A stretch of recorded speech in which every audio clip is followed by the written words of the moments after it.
तो Indian army के recruitment major general SC शरण शनिवार को सनीचर की शाम दारुल उलूम देवबंद पहुंचे थे। उन्होंने मोहतमिम मौलाना मुफ्ती अबुल कासिम नोमानी बनारसी से मुलाकात की। उन्होंने दारुल उलूम में दी जाने वाली जो तालीम है, वहां का जो मैनेजमेंट है, उसकी जानकारी ली और तालीम हासिल कर रहे तलबा को फौज में भर्ती होने के लिए दावत दी। कहा कि हुकूमत भी चाहती है, सेना भी ये चाहती है कि कलाम पाक की जो तालीम है और इमाम समेत बहुत सारे ऐसे ओहदे हैं फौज में भी जिसमें रहकर के वो मुल्क की खिदमत कर सकते हैं और सीधे तौर पर भी फौज का हिस्सा बढ़ सकते हैं। ये अपने आप में तारीख में पहली बार हुआ है। मोदी युग पार्ट 2 में ऐसा हुआ है और इससे पहले इंद्रेश कुमार गए थे। आरएसएस के बड़े प्रचारक हैं, मुस्लिम राष्ट्रीय मंच के सरपरस्त हैं, जो कि मुसलमानों की आरएसएस की सरपरस्ती में चलने वाली तंजीम है, वो भी वहां पर अचानक पहुंचते हैं। तो ये बहुत कम वक्फे में ये तमाम घटनाएं जो हो रही हैं वो कहीं ना कहीं बड़ा मैसेज देती हैं। फिरोज बख्श साहब मेरे साथ जुड़े हुए हैं और वो मौलाना आज़ाद नेशनल उर्दू यूनिवर्सिटी के चांसलर हैं मानू के। वो एक बार फिर मेरे साथ फ़ोन पर जुड़े हुए हैं। एक बार मैं ज़रा उनके पास जाना चाहूँगा। फिरोज बख्श साहब, जो फिक्र है, मुसलमानों में भी अलग अलग फ़िरक़े हैं, तबके हैं, हुकूमत सबकी तरफ अप्रोच करेगी और जो हो सकता है कि नहीं साथ रहे होंगे उनको भी साथ लाने की कोशिश है, क्योंकि सबको जोड़ने का मकसद है। लेकिन आपको क्या लगता है वहां से मुस्बत रिस्पांस मिलेगा? मैं देवबंद फ़िरक़े की बात कर रहा हूं, जो एक विचारधारा है, वहां से रिस्पांस मिलेगा? बरेली जो सूफी हैं, शिया हैं, उनके तरफ से तो अगर मैं सीधे तौर पर कहूं सियासी रिस्पांस मिलता रहा है, लेकिन इस तबके की तरफ से, इस फिरके की तरफ से, इस सोच की तरफ से मुस्बत रिस्पांस मिलने की कितनी उम्मीद है? देखिए इमरान साहब, आप मुझे सुन पा रहे हैं क्या? जी बिल्कुल। हाँ, देखिए ऐसा है, बहुत मुस्बत रिस्पांस मिलेगा। आपने बात कही शिया, सुन्नी, देवबंद, बरेलवी, ये सब अनफॉर्चुनेटली हम लोगों ने दुनिया में ही फिरके इस्लाम के बना लिए। ईमानदारी की बात तो है, इस्लाम एक ही है और अल्लाह ने हमें जब यहाँ पर इस्लाम की तलकीन करने के लिए भेजा तो हम एक ही लोग थे। वो अलग बात है कि हम फिरकों में बढ़ गए, लेकिन खैर छोड़िए, that is not the topic of the debate.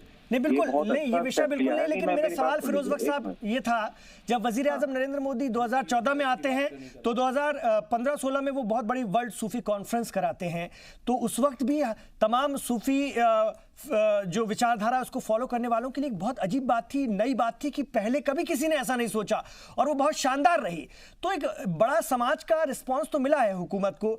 इसीलिए मैं पूछ रहा हूं कि ये वाली पहल जो है इस तरफ जो हो रही है, एक विचारधारा तो है ना, तो वहां से वैसा ही रिस्पांस मिलेगा क्या, ये पूछ रहा हूं। हाँ जी, बिल्कुल मिलेगा। पॉजिटिव रिस्पांस सबसे से मिल रहा है, चाहे कोई भी हो।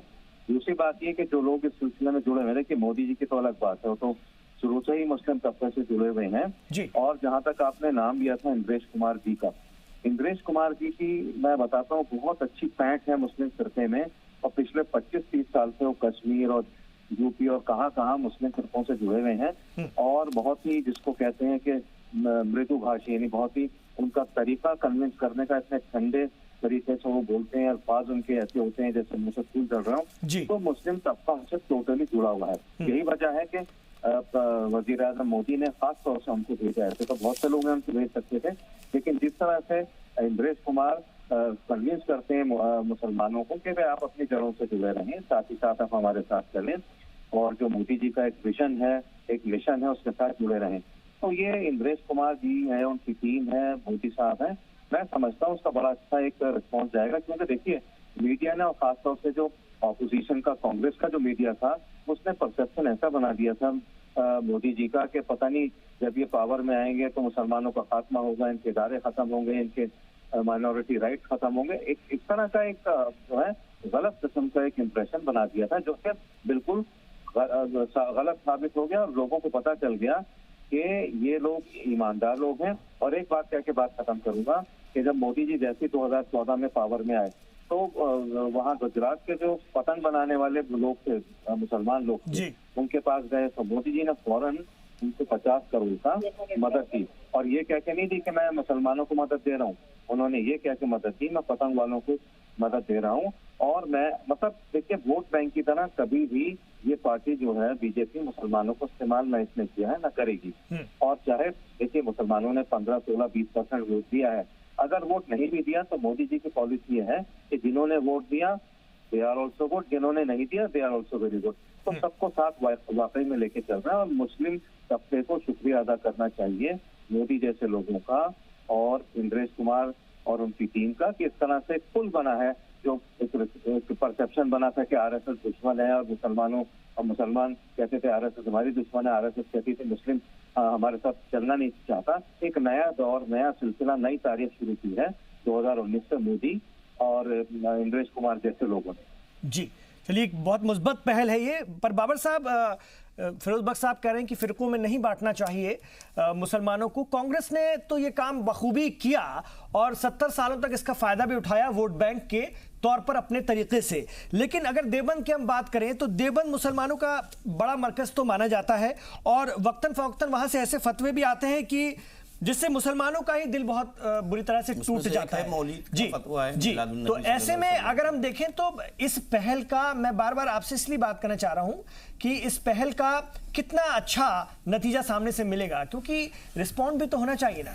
बहुत अच्छी 2 कदम, 1 कदम नहीं 2 कदम आगे जाकर की बात हो रही है। आइए मिलते हैं, करते हैं, लेकिन वहां से वैसा रिस्पांस आए तब तो बात बने ना। ये 2 चीजें हैं। सवाल ये है कि सामने वाले जिससे आप बात कर रहे हैं वो किस मानसिकता का है, ये इस पे निर्भर करता है। आप जिससे बात कर रहे हैं वो बहुत साफ सुथरा, वो बहुत क्लीन, वो जिसने अपने इस मुल्क के अंदर एक नई विचारधारा को सऊदी अरब के एजेंडे के ऊपर नाफिज किया हो और जो हजारों साल से इस मुल्क में सूफियत चली आ रही हो उसको खत्म करने की कोशिश की हो, जो प्रेम और मोहब्बत का संदेश देती हो, तो उससे आप, और जिसके ऊपर ये दाग है कि वो सऊदी अरब से जो है वो यानी कि राब्ता अल इस्लामिया से पैसे लेके या राब्ता अल इस्लामिया के मेंबर होके जो है वो काम कर रही है, उसके एजेंडे को कैरी कर रही है, तो जाहिर सी बात है आप कैसे उसको समझ सकते हैं कि वो यानी कि मकसद तो यही है कि प्रेम और मोहब्बत का काम करे। जब सऊदी विचारधारा को प्रमोट और प्रोपोगेट करेगी तो क्या आप चाह रहे हैं कि मिलिट्री में जाने के बाद भी इसी विचारधारा को प्रमोट किया जाए?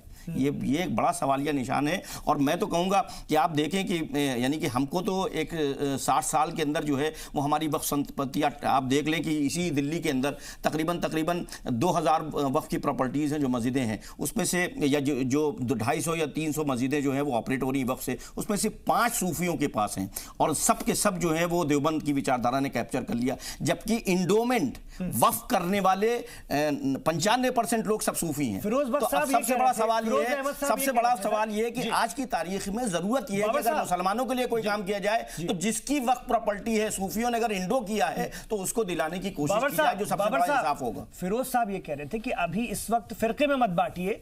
वजीर आजम नरेंद्र मोदी और उनकी हुकूमत सबका विश्वास चाहती है। वो आलम इस्लाम और मुसलमानों के जितने भी फिरके हिंदुस्तान में हैं उनका विकास, उनका विश्वास जीतना चाहती है। पहली चीज आप इसको फिरके में ना बांटिए, ऐसा उनका कहना है। पूरी दुनिया के लिए सबसे पहली चीज है peace is the precondition for any development.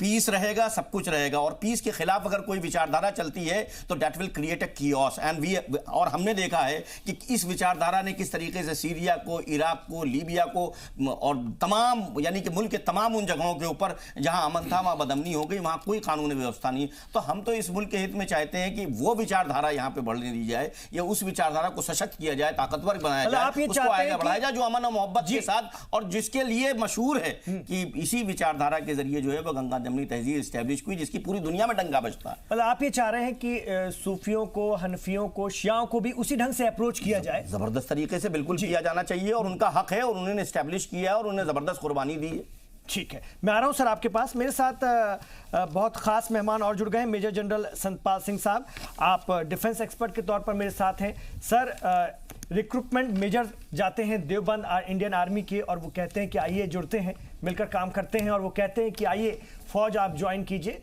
उसमें मजहबी जो उसके ओहदे हैं उसमें तो आइए ही, लेकिन फौज का भी हिस्सा बनिए। इस दावत को कैसे हम देखें, और इस तरह की कोशिश अपने आप में तारीखी है। पहली बार ऐसा लगता है हुई है कि एक बड़े इदारे में जाकर के वहां पर इस तरह से खुद आह्वान करना, दावत देना। यस इमरान साहब, सबसे पहले मैं आपको और आपके चैनल को और आपके चैनल के माध्यम से ये बात देश को बताना चाहता हूं, और देश को ही नहीं पूरे विश्व को बताना चाहता हूं। यह एक मोदी साहब की बड़ी अच्छी पहल है और सेना के चीफ की भी बहुत अच्छी पहल है जी, जिन्होंने आज हमारे आर्मी के अंदर right from our British army के टाइम से, ब्रिटिश इंडियन आर्मी के टाइम से हमारे पास धर्मगुरु होते थे और एक सम्मानित व्यक्ति होते थे, और आज भी सम्मानित है, वो क्लास 2 गजेटेड अफसर होते थे जी। और उनका बड़ा योगदान रहा है जवानों को, जेसीओस को, इवन ऑफिसर्स को उनकी बटालियन में उनको प्रेरणा देने के लिए। और इससे जो अभी रिक्रूटमेंट, जो आज का जो न्यूज है, जो आप बता रहे हैं, जो हम डिस्कस कर रहे हैं, आज हम उस इंस्टीट्यूशन से जो एक विशेष स्कॉलर है, बुद्धिमान है, और इस संस्था को ज्वाइन करेंगे और ये लोगों में एक विचारधारा लेके आएगी जिससे राष्ट्र निर्माण होगा, राष्ट्रवाद की एक अलग झलक आएगी और राष्ट्र भक्ति के लिए लोग दूसरे भी प्रेरित होंगे। अभी हम ये देखते थे कि इस इंस्टीट्यूशन से लोग नहीं आते थे, बहुत कम आते थे। जैकलाई, जैक्रिफ, इनके जो मौलवी साहब होते थे, और उनका एक स्टैंडर्ड एक अपने आप में एक बहुत बड़ी बात होती है, आचरण। तो ये लोग उनकी दर पीढ़ी से आते थे, उसी इलाके से आते थे। लेकिन अब इस संस्था से युवा लोग, स्कॉलर लोग आएंगे, एक बहुत बड़ा बदलाव आएगा और इस बदलाव से लोग बड़े प्रेरित होंगे। मैं आप पूरे देश को बताना चाहता हूं, ब्रिगेडियर उस्मान की जो शहादत है 47-48 के अंदर, उनको पाकिस्तान आर्मी ने कहा था कि हमको आपको चीफ बना देंगे। उन्होंने लड़ा जंगल में जंग और पहले ब्रिगेडियर थे जिन्होंने शहादत दी थी। और पूरे विश्व के अंदर उन्होंने कहा जब तक मैं जंगल को जीत नहीं लूंगा, अपने ब्रिगेड ऑर्डर में कहा मैं जमीन पर सोऊंगा और मैं नहीं आऊंगा। और फॉरवर्ड लाइन पे लड़े, जहां पे एक जवान लड़ता है वहां एक ब्रिगेडियर आके लड़ा और एक देश के अंदर मिसाल दी। नॉट ओनली ब्रिगेडियर उस्मान, 65 के अंदर परमवीर चक, अब्दुल हमीद साहब खुद अपने आप लेके असल उत्तर के अंदर पूरा नक्शा बदल दिया। नहीं, पाकिस्तान का जो खेमकरण का प्लान था, सुबह उन्होंने ये कहा था कि हम जलंधर में साहब ब्रेकफास्ट दे देंगे आपको।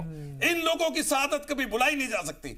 ये तो परम योद्धा हैं हमारे इस देश के। और दूसरा भी मैं कवर करना चाहता हूं, जनरल जमील महमूद, जनरल जाकी, जनरल अता हुसैन, जो सीनियर अफसर आर्मी में रहे हैं, उनका योगदान कोई कम नहीं रहा है। आज भी देश के लोग उनको जो नमन करते हैं हम लोग, और जिनका कंट्रीब्यूशन वो एक बहुत बड़ी बात है, बहुत बड़ी बात है। और आजादी से पहले भी अगर हम देखें तो अल्लामा फजल हक खैरबादी साहब, बरेलवी उलमा, अंग्रेजों के खिलाफ फतवा जारी करने वाले गुमनाम क्रांतिकारी थे, जिन्होंने अंग्रेजों के खिलाफ जिहाद का फतवा उस वक्त दिया था और मुसलमानों को अंग्रेजों के खिलाफ लड़ने का फरमान उस वक्त जारी किया था।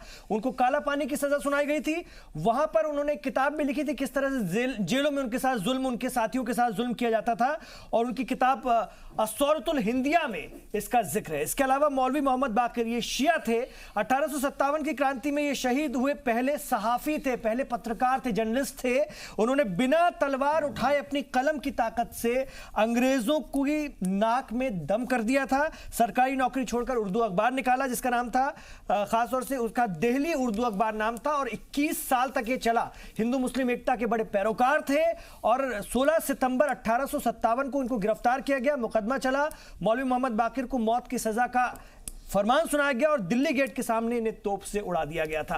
तो इस तरह की शहादतें, इस तरह की कुर्बानियां इस मुल्क के लिए हैं। बाबर साहब, ये एक बहुत सारी मिसाल हैं जो सर भी बता रहे हैं कि डिफेंस से जुड़े हुए लोगों ने कितनी बड़ी बड़ी कुर्बानियां दी इस देश के लिए, और आप सही कह रहे हैं कि विचारधारा के स्तर पर जो खटका है, जो अंदेशा है, वो कहीं ना कहीं मुल्क की तरक्की में बाधक बनता है। तो कैसे आप मैसेज देंगे कि तमाम आलम इस्लाम हिंदुस्तान के लिए और खासतौर से हिंदुस्तानी मुसलमान जो हैं, हिंदुस्तान के लिए कम से कम एक हो, इस हुकूमत के साथ कदम से कदम मिलाकर चलें जो ये हुकूमत पहल कर रही है? देखिए, ये शुरुआत की मैं तारीफ़ करता हूँ। मैंने पहले कह दिया कि ये बहुत ज़रूरी है और जाहिर सी बात है। मैंने जैसे बताया कि 1857 की जंग में कोई घर में जाके तबलीग नहीं होती थी। मस्जिदों में इमामों में वो जज्बा था कि वो अपनी मस्जिद के मिंबर से खड़े होके लोगों को इस बात पे आमादा करते थे कि ये ब्रिटिशर्स जो हमारे देश में आए हैं, ये मुल्क के लिए ख़तरा है, ये हमारे कल्चर के लिए ख़तरा है, हमें इनके खिलाफ जिहाद करना है और इनसे लड़ाई लड़नी है। कई फांसी पर लटकाए गए, कई तोप से उड़ा दिए। 29,600 लोगों की डेथ लटकाए गए थे, जिसमें 27,000 उलमा थे। आप समझ लीजिए, 27,000 उलमा थे। और मैंने जैसे बताया कि 1857 से पहले की तारीख में आप एक आदमी ऐसा नहीं बताइए, 1866 में देवबंद वजूद में आया है, एक आदमी ऐसा नहीं बताइएगा जो देवबंद विचारधारा का हो। यानी कि वो सब के सब जो लोग थे वो सब सूफी विचारधारा से थे, जिन्होंने इंस्पायर किया, ये इनकलकेट किया, ये आमादा किया कि मुल्क पे मरना इबादत है। मैं उसी बात को कह रहा हूं कि वीर अब्दुल हमीद का नाम ले रहे हैं आप, क्या नाम है, जिन लोगों का आपने नाम लिया, वे सब के सब इंस्पायर थे खानकाहों से, सूफियों से। आज जरूरत है इस मुल्क के ऊपर मरने वालों को दोबारा अगर तैयार करना है तो इन खानकाहों को जिंदा किया जाए, इन सूफी मरकजों को जिंदा किया जाए जो जज्बा कूटेंगे कि मुल्क पे मरना भी इबादत है। तब इस मुल्क में जो है फिर और इस मुल्क के काम करना, मतलब पीस को प्रमोट करना ये बहुत जरूरी है। आपके मुताबिक हुकूमत को देवबंद में पहल करना ही नहीं चाहिए, आरएसएस को देवबंद में पहल करना ही नहीं चाहिए। मैं ये नहीं कहता, ये मेरा काम नहीं है। सवाल ये है कि हिंदुस्तान, ऐसा नहीं है कि हुकूमत नहीं जानती, हुकूमत बहुत अच्छी तरह जानती कि ये इदारा किस किस्म की आइडियोलॉजी को प्रमोट कर रहा है, प्रोपोगेट कर रहा है, किसके प्रभाव में ये काम कर रहा है, वो उनकी जरूरत है, वो समझते हैं बेहतर क्या है। मैं ये बात कर रहा हूं कि मुल्क के हित में क्या है। मुल्क के हित में ये है कि 85% वो लोग हैं जो देवबंद की विचारधारा को नहीं मानते इस मुल्क के अंदर, वो उसके खिलाफ हैं। एक साफ सी बात समझिए कि 52 देशों के अंदर नेशनल हॉलिडे होता है प्रॉफिट बर्थडे के दिन। सिर्फ 2 ममालिक ऐसे हैं, सऊदी और कतर अरब के अंदर, जहां पे नेशनल हॉलिडे नहीं होता। हमारे प्यारे वतन में भी मौलीद की छुट्टी होती है। इस मौलीद को प्रॉफिट के बर्थडे के खिलाफ अगर कोई फतवा देता है सऊदी की विचारधारा को प्रमोट करने के लिए, तो उसका नाम देवबंद है, जो ये कहता है कि मौलीद प्रॉफिट की बर्थडे नहीं मनाना चाहिए। That is पॉलिटिज्म।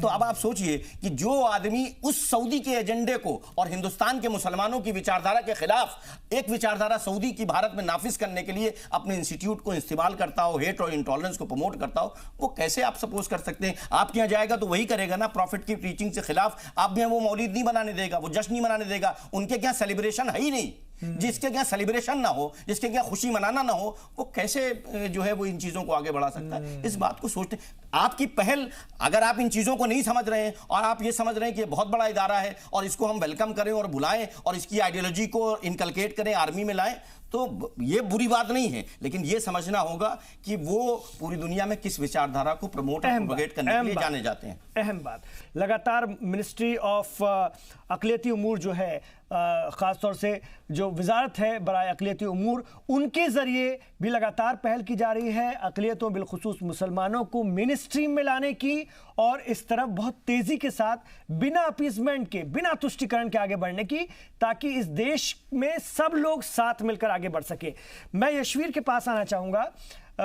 यशवीर, आपसे ये ज़रूर जानना चाहूँगा, कांग्रेस ने अगर हम देखें तो बड़ा दुरुपयोग किया इस तरह के इदारों का इक़्तिदार पाने के लिए, सत्ता पाने के लिए, ताकि इनको महदूद रखा और उसके बाद इनको खौफजदा किया आप लोगों की विचारधारा से, सीधे कहूँ तो भारतीय जनता पार्टी से, आरएसएस से, हिंदू तंजीमों से, कि अगर ये आ गए तो सब खत्म कर देंगे।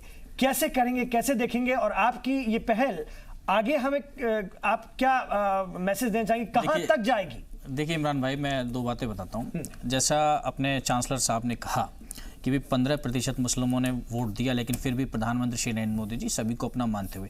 आपको मैं एक छोटा सा उदाहरण देता हूँ। कुछ दिनों पहले जब कांग्रेस की वर्किंग कमेटी की मीटिंग हुई थी, तो आदरणीय सोनिया गांधी जी ने एक अपना भाषण दिया था। उसमें क्या कहा था कि मैं देश के उन 13 करोड़ मतदाताओं का धन्यवाद करती हूँ जिन्होंने कांग्रेस को वोट दिया। ये क्या था? आप जीते चाहे हारें, विषय अलग है, लेकिन प्रधानमंत्री श्री नरेंद्र मोदी जी क्या कहते हैं कि इस देश के 135 करोड़ देशवासियों मतदाताओं का, उसमें हिंदू समाज के भी आते हैं, मुस्लिम समाज के भी आते हैं, सिख समाज के भी आते हैं, अन्य समाजों के भी आते हैं, ना कोई जाति विशेष, ना कोई धर्म विशेष। यही कारण है कि कांग्रेस ने आज तक बांटने वाली राजनीति करी है। ना उन्होंने कभी दलितों के उत्थान के लिए कोई कार्य किया, ना उन्होंने कोई मुस्लिमों के उत्थान के लिए कोई कार्य किया। प्रधानमंत्री श्री नरेंद्र मोदी जी ने पहले कार्यकाल में भी 3E का एजेंडा दिया था। 3E क्या? एजुकेशन, एम्प्लॉयमेंट, एम्पावरमेंट, मुस्लिमों के लिए विशेष रूप से। एजुकेशन के लिए क्या कर रहे हूँ वो आप देख रहे हैं। आने नई घोषणाएं भी की कि 5 करोड़ लोग, मैंने पहले भी जिक्र किया, छात्रवृत्ति दी जाएगी। उसके अलावा 100 नए स्कूल खोले जाएंगे जो मुस्लिम बहुल क्षेत्र हैं उनके लिए। उसके अलावा जो मदरसे चल रहे हैं उनका मॉडर्नाइजेशन किया जाएगा, आधुनिकीकरण किया जाएगा और एकीकरण किया, सेंट्रलाइजेशन किया जाएगा, क्योंकि कई मदरसों में गलत गतिविधियां भी चल रही हैं। इस बात से भी आप इनकार नहीं करेंगे इमरान भाई। इसीलिए उनका सेंट्रलाइजेशन किया कि वो रजिस्टर्ड हो जाए, केंद्रीयकरण हो जाए उनका, और ध्यान रहे सबका, सरकार की नजरों में रहे कि कहां क्या गतिविधि चल रही है और कितना एजुकेशन हो रहा है। इसलिए मॉडर्नाइजेशन। और एम्प्लॉयमेंट के लिए क्या कर रहे हैं?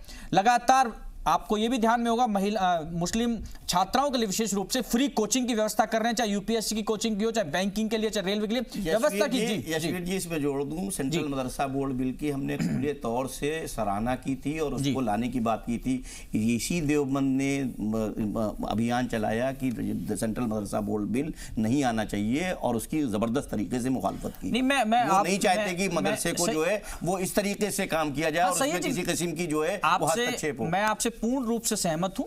हर समाज में इस प्रकार के व्यक्ति मौजूद हैं जो चाहते नहीं है कि हमारे आने वाली पीढ़ी का, हमारे युवाओं का, हमारी बहनों का विकास हो, सशक्तिकरण हो। क्यों? कहीं ना कहीं उनकी वोट की कारण होता है। कहीं ना कहीं ऐसे मौलवी भी मौजूद हैं। अब मैं विषय से भटकना नहीं चाहता, लेकिन कहीं ना कहीं 3 तलाक का विरोध, जहां आज की आवश्यकता है, मुस्लिम महिलाओं की आवश्यकता है, लेकिन कुछ गिने चुने मौलवी विरोध कर रहे हैं। क्यों? कहीं ना कहीं उन्होंने हलाला को लेकर या किसी प्रकार से वो अपना उसका उपयोग कर रहे हैं। तो सैयद जी का मैं बिल्कुल सहमत हूं। कुछ ऐसे मौलाना भी हैं जो इस बात का विरोध कर रहे हैं कि किसी प्रकार से भी मदरसों का सेंट्रलाइजेशन हो, लेकिन उन इदारों को नजरअंदाज नहीं किया जा सकता। हाँ, लेकिन वो ध्यान में है, लेकिन उस बात को ध्यान में रखते हुए, उस बात को कि भाई ऐसे लोग मौजूद हैं, तो लेकिन हम अन्य जो मुस्लिम युवा हैं, मुस्लिम युवतियां हैं, महिलाएं, उनके विकास के लिए तो हम रोक नहीं सकते ना। ठीक है, मेरे पास ध्यान में रखते हुए चीजों को आगे बढ़ाना है। यशवीर, मेरे पास वक्त बहुत कम है, मैं बस बाकी 2 मेहमानों को भी थोड़ा सुनना चाहूंगा। तो संतपाल जी, आर्मी में भी तादाद बढ़े, अलग अलग जो बड़े मुस्लिम इदारे हैं उनमें पढ़ रहे तलबा की ये एक अच्छी सोच हो सकती है और इस दिशा में अगर काम होता है, जबकि आर्मी इस तरह का कोई भेदभाव करती नहीं है, वो सबके लिए है। लेकिन अगर ऑफर सामने से दावत आ रही है और तो इसमें आपके मुताबिक क्या बड़े पैमाने पर मुस्लिम युवाओं को, नौजवानों को आना चाहिए, आर्मी का हिस्सा बनना चाहिए? जी, आप ये देखिए, इस देश के अंदर मुसलमानों का एक विशेष रोल रहा है आजादी की लड़ाई में भी। मैं आईएनए का उदाहरण देता हूं। जब जनरल सैयद नवाज साहब को रेड फोर्ट में लाया गया, उनसे ब्रिटिश ऑफिसर्स ने उनको सैल्यूट कहा, साहब हम आपको सलाम करते हैं। ना आपके पास आर्टिलरी थी, ना आपके पास टैंक थे, ना आपके पास एयरफोर्स थी। आपने जवानों को जिस तरह से प्रेरणा दी, हम उसका आपको सैल्यूट करते हैं। और इसी देशवासियों ने लोगों से कहा कि अगर सैयद नवाज साहब को, सहगल साहब को और इनको कुछ हो गया तो हम लाल किले की दीवार तोड़ देंगे। ये कॉमन पब्लिक थी, कोई लीडर नहीं थे। आप इस प्रेरणा को आप देख सकते हैं। और जो आर्मी में ये जो पहल होगी, ये जो पहल, इस इंस्टीट्यूशन से लोग आएंगे।